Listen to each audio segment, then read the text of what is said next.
Let's talk about some other expenses related to transportation. Now we're going to look at other travel expenses, meals and entertainment expenses, and see how those interact with the tax code. All right, so let's look at some travel expenses. So again, like always, the first test you always got to apply is this ordinary and necessary.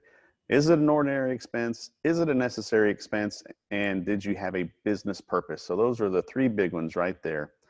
Uh, and if so, then most of the expenses that you incur while away from home on business are going to be deductible to you. There's a special caveat when it comes to meals. Meals are only deductible at the 50% rate. So if while away on a business trip, you take a client out to dinner and you spend $100 on that dinner, you're only going to get to deduct $50 for that meal. And you must be away from home for overnight. I got it in quotes because it doesn't necessarily have to be an overnight trip, but it has to be long enough to require a rest period, so to speak. But for most people, it's just an overnight trip.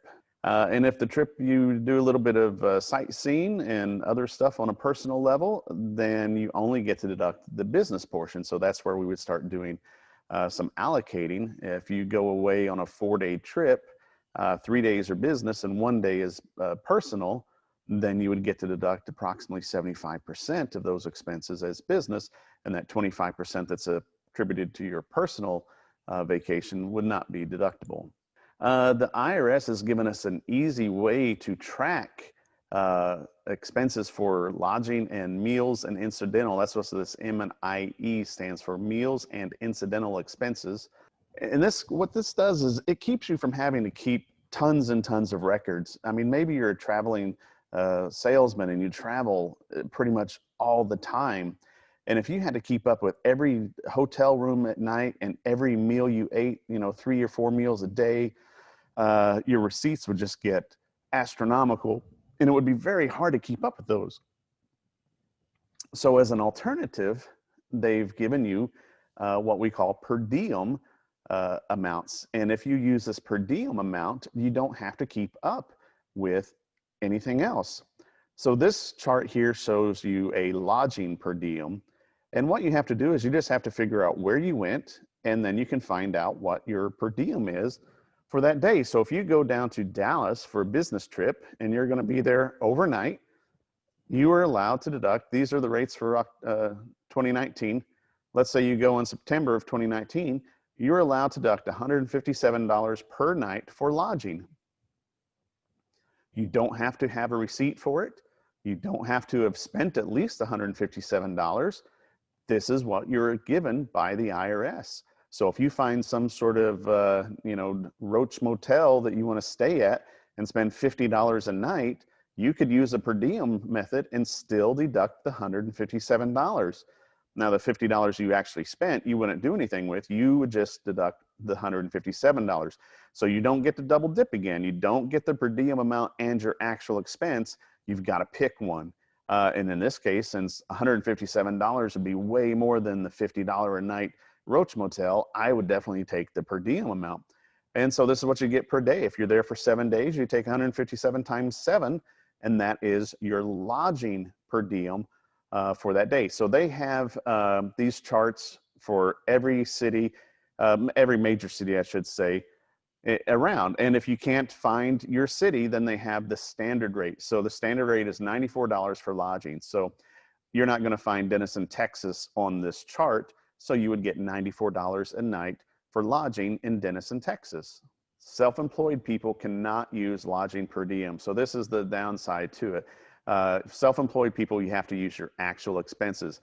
But this is easier for employers who have many employees who are out traveling. If you think of a big company, like Walmart, I'm sure they have traveling managers and district managers and all that who are traveling all around the country every day. It would be a nightmare for them to have to process every hotel receipt that they get from all of their hundreds of managers to keep up with. And now they can just really keep up with where they went and give them this per diem amount. Likewise, you get a per diem for meals and incidental expenses. And this one can be used by self-employed people. And so just like what you saw earlier, you get these charts and it tells you what you can deduct every day for meals and incidentals are things like tips and tip in the bellhop or whatever. And so this is what you get for $66 per day. Doesn't mean you have to have spent $66 eating. It just means you can deduct $66 without any other backup. And so again, if you're sitting there and just eating McDonald's and Taco Bell every day, yeah, you're probably not going to spend $66, but you could absolutely deduct $66 and just ignore your actual expenses. They do have a little bit of a weird rule here. For your first and last day of travel, you're only entitled to 75% of the per diem rate. So if you go down to Dallas on a Monday, that's your first day, you're only entitled to $49.50 for that per diem. And then if you're there till Fridays, you would get Tuesday through Thursday, you'd get a full $66. But then on Friday, which is your last day of travel, you would be back to $49.50. And again, same thing. If you can't find your city in here, they have the rate that applies for all areas, and it'd be $55. So if you're in Denison for a business meeting, you're going to get to deduct $55. Over the road truckers who are gone a lot for travel will use this quite a bit because they don't want to keep up with every receipt they have. Over the road truckers are often out of their homes for 300 days a year. That is not uncommon. And so they will use this, per diem amount and just multiply it out. They don't track every city they eat lunch at. All they do is they just use the standard rate and just go from there. So 300 days times 55, and you have your per diem for the truckers. Now we do have to do some modifications for the first and last day, but generally you would just take the number of days travel, multiply by this, and that's what they get for meals and incidental expenses. And of course, over the road truckers are often just eating at a truck stop and spending just a few dollars to get, some sort of greasy cheeseburger and get back on the road. So this is often a really big number for them, and they haven't really spent that much. So it works out well for them. But the one thing I do want to point out on meals, like we've talked about before, meals are only 50%. So again, if you spend $100 on a meal, you only get to deduct 50%. The same thing goes if you use one of these per diem numbers, you still have to multiply this number by 50%. And so you don't get the full amount of this. You would only get 50% of this number because you have to limit it.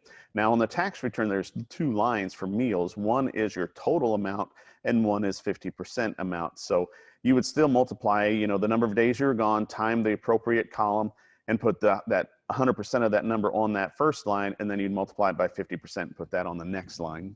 There is a high-low method, which is just another way to do the per diem, if you don't want to have to look up every city that you've been on to. But there's a much smaller list of locations that are very expensive, like New York City and things of that nature would be very high cost, and everything not on there is considered low cost. And it's easier because now you only have to worry about the few high cost locations. So like that other chart you saw, we had, quite a few cities in Texas just on that one page. And if you do a lot of traveling around Texas, you'd have to look them all up. Well, if you use the high-low method, you only have to look up the high-cost areas, which there's a much smaller list of them, and then everything else you use the low-cost method. So this here is the high rate is $287, and the low rate is $195. Now this is the combined total. So you would see here the meals and incidental one is $71 of this and $60 of this number. So you would just back it out to figure out what your lodging and your meals per diem is for the high and low rate methods. So this one's even easier. The per diem method is very easy, and this one, it makes it even easier. So entertainment, yeah, the party's kind of over on the entertainment expenses. Before the TCJA Act, you could deduct 50% of your entertainment. So you've probably heard a lot of people talking about going out on a golfing trip with some clients or something along those natures, or taking them to a football game. Before 2018, you could write off half of those expenses. But after 2018, you are no longer entitled to write off any of those expenses.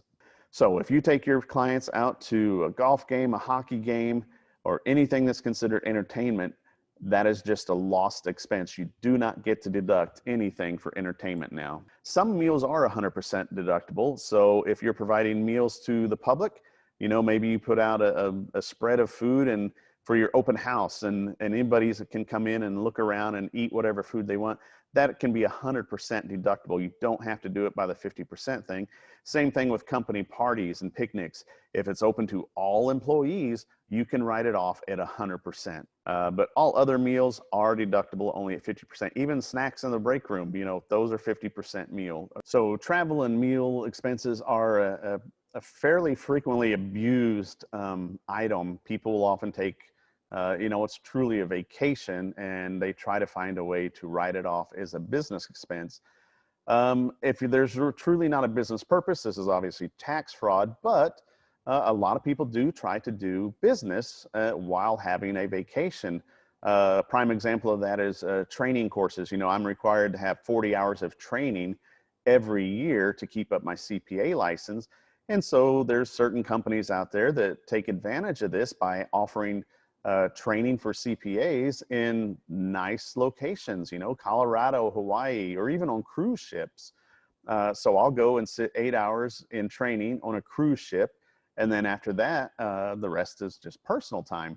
Of course, you got to allocate a lot of those expenses out by your personal versus the business time, but still you get to deduct a part of your time while out on a cruise ship is a business expense, whereas any other time it would just be a personal expense. So I really try to push my clients to find a way to make it a business meal by talking about business with their employees or taking clients out or doing anything like that, so we can write it off instead of just having a lost cause.